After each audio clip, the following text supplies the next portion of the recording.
ये है इस पूरी G7 का most major take away face to face जैसे मंच के लिए और रिजवान अहमद जैसे वक्ता के लिए।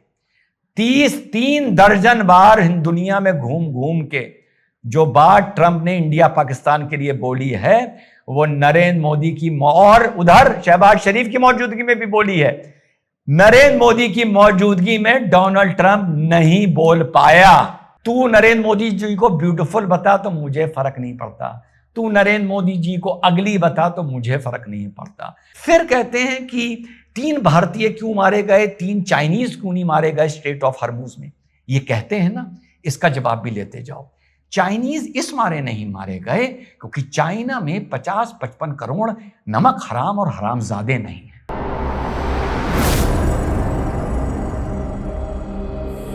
हेलो नमस्कार, सत श्री अकाल, अस्सलाम वालेकुम। कैसे हैं जनाब? सबका ध्यान इस बात पर है कि G7 में डोनाल्ड ट्रंप और मोदी जी की जो वार्ता हुई उसमें डोनाल्ड ट्रंप ने क्या बोला, मीडिया सोशल मीडिया उठा के दिखा लो, देख लो। मेरा ध्यान सिर्फ 2 तरफ है।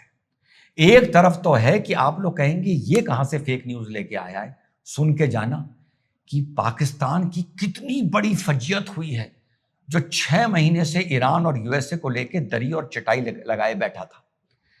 शहबाज शरीफ को कटोरे में जीने वाले मुल्क के प्रधानमंत्री को अपना मेमोरेंडम ऑफ अंडरस्टैंडिंग के लिए, इस एग्रीमेंट के लिए जो यूएसए और ईरान के बीच में हुआ है, अपना बेइज्जती के मारे ट्वीट डिलीट करना पड़ा है। ये मीडिया सोशल मीडिया पकड़ ही नहीं रहा है इस बात को। और दूसरी बात बता दूं, पूरा मीडिया सोशल मीडिया इस बात को पकड़ रहा है कि मोदी जी के बारे में उसने क्या बोला, ब्यूटीफुल है, डेडली हैं, फलाना है। अरे भैया, बड़ी जिम्मेदारी से कह रहा हूं, भारत में नरेंद्र मोदी ने G7 में ट्रंप को झुका दिया। अब आप कहेंगे ये क्या चीज ढूंढ के लाया है जो कह रहा है ट्रंप को झुका दिया। ट्रंप ने मुंह की खाई है। अब आप सुनिए कैसे खाई है, और मीडिया सोशल मीडिया इसको पकड़ ही नहीं पा रहा है। आधा मीडिया थूथू में लगा हुआ है, आधा मीडिया वावा में लगा हुआ है। सुनिए बीच की बात, पाकिस्तान की कैसे फजियत हुई है यार। पाकिस्तान के प्रधानमंत्री ने ट्वीट किया था कि 19 जून को स्विट्जरलैंड में, देख लीजिएगा, स्क्रीनशॉट ले लीजिए, कतर के साथ और पाकिस्तान स्विट्जरलैंड में एक बड़ी सेरेमनी को होस्ट करेगा जहां पर मेमोरेंडम ऑफ अंडरस्टैंडिंग साइन होगा। इतना बड़ा धोखा हुआ है कि शहबाज शरीफ को यह ट्वीट डिलीट करना पड़ा है। ईरान ने, फ्रांस ने, यूएसए ने पहले से तय कर रखा था कि G7 के बैकड्रॉप में ये मेमोरेंडम ऑफ अंडरस्टैंडिंग साइन होगा। फिजिकली नहीं होगा, डिजिटली होगा, और वो डिजिटली साइन हो गया। मैक्रोन की मौजूदगी में डोनाल्ड ट्रंप ने साइन कर दिया। उधर पेजेश्कियान ने ईरान की तरफ से साइन कर दिया। ना ईरान ने पाकिस्तान को बुलाया और ना फ्रांस ने पाकिस्तान को बुलाया। पाकिस्तान को फ्रांस बुला सकता था। कल ही हम लोग की बात हुई है कि G7 मुल्क जो परमानेंट है वो हमेशा आते हैं। बाकी मुल्क 6-7 ऐसे हैं जिनको मेजबान चाहता है बुला सकता है, लेकिन ये मेजबान औपचारिकता में इनवाइट तो वही करता है, लेकिन तय पूरे G7 वाले बैठ के करते हैं कि किसको बुलाया जाएगा, अपनी अपनी हैसियत रीजन के हिसाब से, कॉन्टिनेंट के हिसाब से, वगैरह वगैरह। जैसे इस बार इजिप्ट आए, यूएई आया, कीनिया आया, साउथ कोरिया आया, ये सब आए, और भारत तो हमेशा 6-7 साल से लगातार जा रहा है। तो मेरे भाई, उस तक में पाकिस्तान को इनवाइट नहीं किया गया, ये जानते हुए पहले से तय था कि MOU साइन होगा। डोनाल्ड ट्रंप के दाईं तरफ अगर मैक्रोन बैठ जाता तो बाईं तरफ शहबाज शरीफ भी बैठ जाता। ये हुई है सुपर बेइज्जती पाकिस्तान की, जो मीडिया और सोशल मीडिया पकड़ ही नहीं पा रहा है, जो चटाई और दरी लगाए बैठा था। अब शायद अगला कोई मीटिंग हो तो उसमें हाथ पैर जोड़ के ही अपने को बुलवा ले। ये तो हो गया पाकिस्तान का। अब मैंने वीडियो के शुरू में बोला डोनाल्ड ट्रंप को झुका दिया, एंड आई एम सरप्राइज कि मीडिया सोशल मीडिया इस बात को नहीं पकड़ पा रहा है। मीडिया सोशल मीडिया किस में लगा हुआ है? डोनाल्ड ट्रंप ने बोला कि Modi is very beautiful looking, he looks very sweet, but he is very deadly, he is a killer and deadly negotiator and फलाना, और इंडिया पे अटैक होगा तो हम भी इनकी मदद करने आएंगे डिफेंस को लेकर, और इंडिया का वेस्ट एशिया में हमेशा रूल रहेगा, जब तक इन्फ्लुएंस रहेगा जब तक मोदी रहेंगे, वगैरह वगैरह। पहले तो एक बात बता दूं भैया, डोनाल्ड ट्रंप, मैं पर्सनली तेरी तारीफ को भी सीरियसली नहीं लेता और तेरी बुराई को भी सीरियसली नहीं लेता। पहली चीज, मोदी जी जब रहेंगे नहीं रहेंगे वो एक अलग बात है।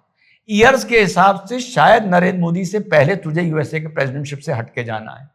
तो ये बात बोलनी बंद कर कि अमेरिका तब तक भारत की मदद करेगा जब तक यहां मोदी जी होंगे। तो अमेरिकन पॉलिसी की जिम्मेदारी ना ले, क्योंकि अब अमेरिका में भी तुझे कोई सीरियसली नहीं लेता है, पहली चीज। बाकी जो तारीफें हुई ये हुई वेस्ट एशिया को लेकर, वो सब भूल जाइए। डोनाल्ड ट्रंप को कहां भारत ने और नरेंद्र मोदी ने झुकाया है, सिर्फ इतना देखिए। डोनाल्ड ट्रंप ने नरेंद्र मोदी की मौजूदगी में यह बयान दिया कि आई हैव स्टॉप्ड 8 वॉर्स, लेकिन नरेंद्र मोदी की मौजूदगी में जो बात डोनाल्ड ट्रंप 30 बार अलग अलग मंचों पर जाकर बोल चुका था कि इंडिया और पाकिस्तान की जो लड़ाई हुई है उसका सीज फायर मैंने करवाया है, वरना न्यूक्लियर वॉर हो जाती।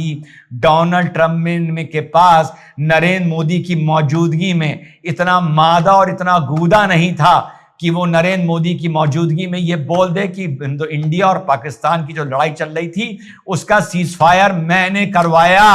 Very good talks with President Zelensky and with President Putin, and we'd like to see that one end.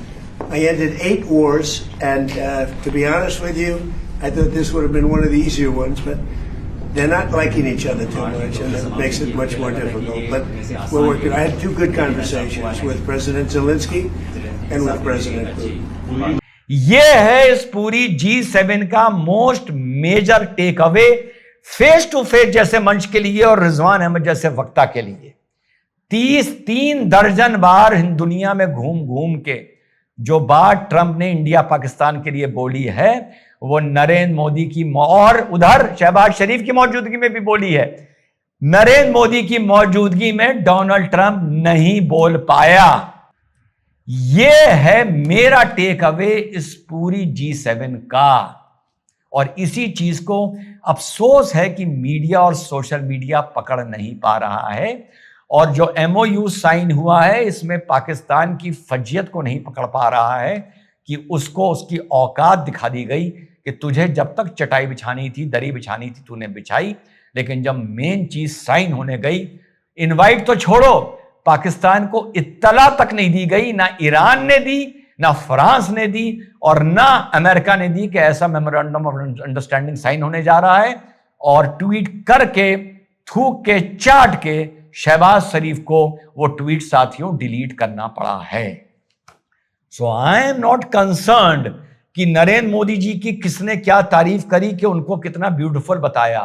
तू नरेंद्र मोदी जी को ब्यूटीफुल बता तो मुझे फर्क नहीं पड़ता, तू नरेंद्र मोदी जी को अगली बता तो मुझे फर्क नहीं पड़ता, क्योंकि अमेरिका में और कम से कम रिजवान अहमद वो हलकट कमेंटेटर नहीं है कि जब डोनाल्ड ट्रंप बुराई करे तो उसे गालियां देने लगो और तारीफ करने लगे तो एकदम से बिछ जाओ, जो मैं बहुत सा सोशल मीडिया कल रात से बिछा हुआ देख रहा हूं। एक सोशल मीडिया ये है, ये न्यूज चैनल है, सम्मानित है, ये बता रहा है कि नरेंद्र मोदी जी ने जब हाथ बढ़ाया तो डोनाल्ड ट्रंप ने उनका हाथ पकड़ा लेकिन बात नहीं करी, उन्होंने नरेंद्र मोदी को इग्नोर कर दिया। यह है इस देश का एक मीडिया, एक वाह वाला है, एक थुथू वाला है।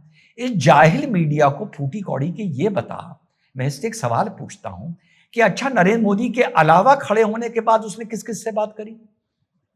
अबे ये सब आपस में पहले मिल चुके होते हैं यार, आपस में औपचारिकताएं, शिष्टाचार हो चुका होता है, उसके बाद एक एक करके मंच पे आते हैं, उसके बाद ग्रुप होता है, उसके बाद फोटो अपॉर्चुनिटी के लिए सब एक दूसरे से ग्रुप फोटो के बाद थोड़ी बहुत हाय हेलो, पीठ पे हाथ मारना, हाथ हैंडशेक करना, ये कैमरा के लिए किया जाता है। पहले जो हो चुका होता है हो चुका होता है। तो डोनाल्ड ट्रंप ने तो ऊपर चढ़ने के बाद किसी से बात नहीं करी, तो नरेंद्र मोदी से क्यों करता? या तुम लोग सोचते हो कि जब भी नरेंद्र मोदी डोनाल्ड ट्रंप सामने आए तो दोनों आपस में जबरदस्ती कोई ना कोई बात करने लगे? एक मीडिया लिख रहा है कि नरेंद्र मोदी के सामने खड़ा हो गया ट्रंप ताकि नरेंद्र मोदी की फोटो ना क्लिक हो पाए। कितना जलील है इस देश में यार। फिर कहते हैं कि 3 भारतीय क्यों मारे गए, 3 चाइनीज क्यों नहीं मारे गए स्ट्रेट ऑफ हॉर्मुज में? ये कहते हैं ना, इसका जवाब भी लेते जाओ। चाइनीज इस मारे नहीं मारे गए क्योंकि चाइना में 50-55 करोड़ नमक हराम और हरामजादे नहीं है। ये एक लाइन में मैंने पूरी जियोपॉलिटिक्स समझा दी। जय हिंद, वंदे मातरम, खुदा हाफिज।